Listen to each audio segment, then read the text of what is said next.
Her argument is that kids just know. No, kids don't know. No.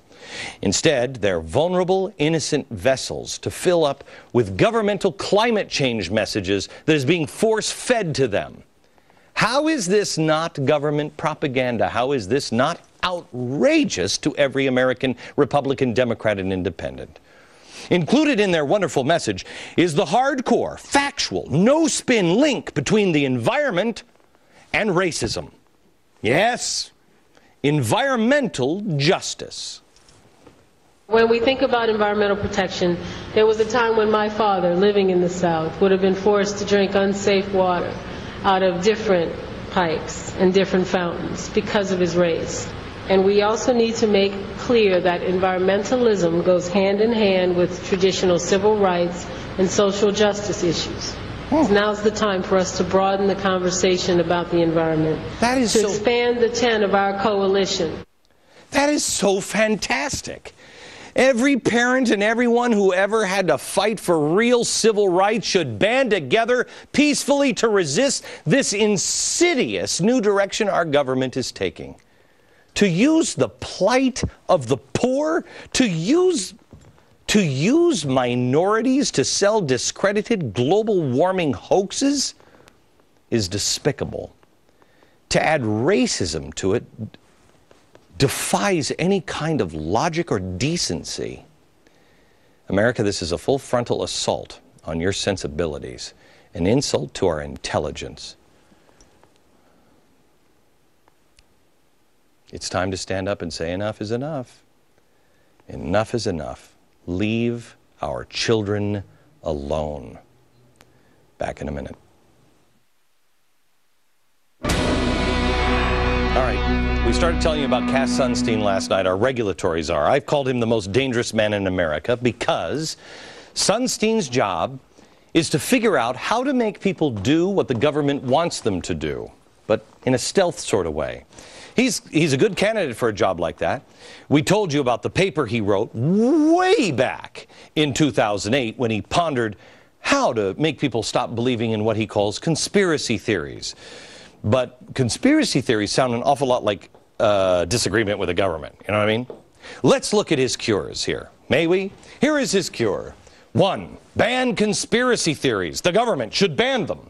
How a government with an amendment guaranteeing freedom of speech bans a conspiracy theory is absolutely beyond me. But it's not beyond a great mind and a great thinker like Cass Sunstein. He promises just a few sentences later that his idea, quote, will have a place under imaginable conditions, end quote. Whoa. Another idea that will have a place under these imaginable conditions is this one. Government might impose a special kind of tax, financial or otherwise, on those who disseminate such conspiracy theories. This is weird, if I may go back to history. It's kind of like when, when we gave the right to vote to everyone, and then some decided to apply a poll tax on those they didn't want voting. Remember? That didn't work out real well. So what we did is we amended the Constitution to stop it because it was wrong. And another thing here, the impose a tax, financial or otherwise. What other kind of tax is there besides financial? What is the otherwise part?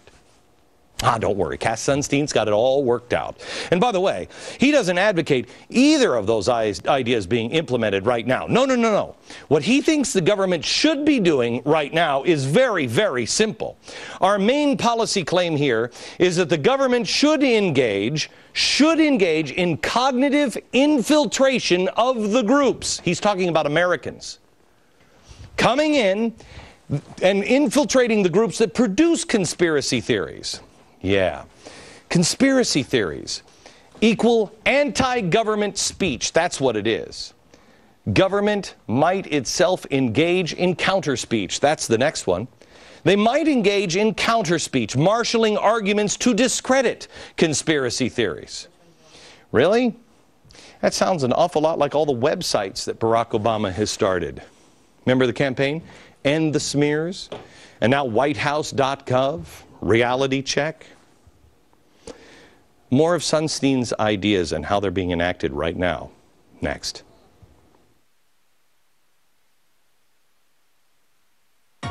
Gordon Liddy here for Roslyn Capital. Like you, I'm worried about the falling U.S. dollar. Experts are calling this economic crisis the worst since the Great Depression. The Fed is printing money faster than ever to pay for Wall Street bailouts on our $10 trillion debt. Conspiracy theories to Cass Sunstein equals anti-government speech. Anti-government speech. How do you get people to stop believing anti-government speech? Tea Party's been called anti-government. Conspiracy theories by Cass Sunstein. Well, ban conspiracy theories, impose a tax, engage in counter-speech. This is from a paper that he wrote way back in 2008. The fourth one here is hire private parties. Government, he says, quoting, might formally hire credible private parties to engage in counter-speech. Well, now, wait a minute. This doesn't sound anything like Jonathan Gruber, the MIT economist, who is writing a completely objective op-ed about the glories of health care reform, while no one asked him a single question about the fact that he was being paid about $400,000 by the Obama administration. That's nothing like number 4. Not at all. Also recall that the left was constantly complaining about this tactic back when George W. Bush was in office. I was too. Claiming that it was illegal, they claimed. I said it was unethical. Finally, Sunstein advocates sending covert agents into your chat room. A covert government agent into your online social network, or even your real space group. So the guy next to you at a Tea Party meeting or something might be a covert government agent. Wow, that sounds good. After seeing the widespread reports of Tea Party crashing, not to mention dozens of identical letters to the editor supporting Obama's policies written to newspapers all across the country, one might have to question, is that a coincidence?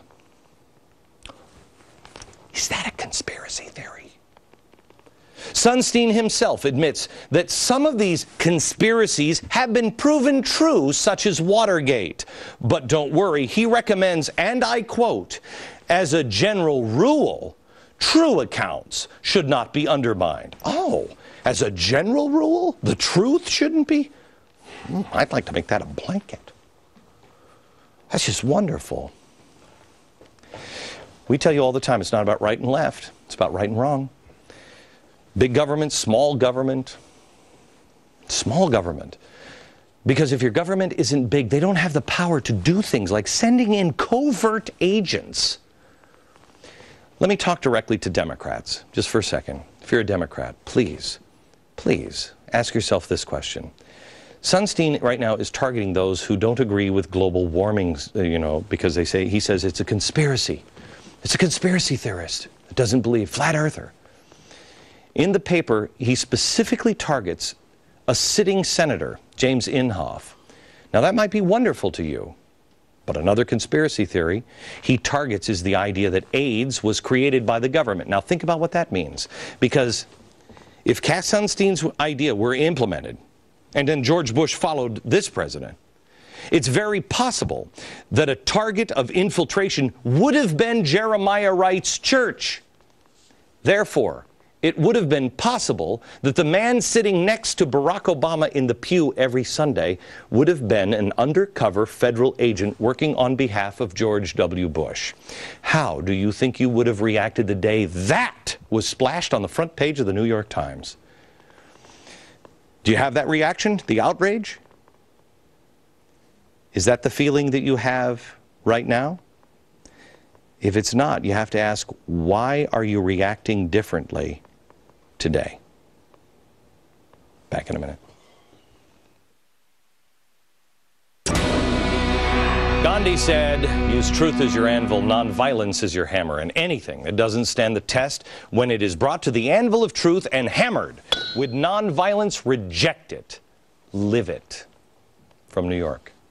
Good night, America.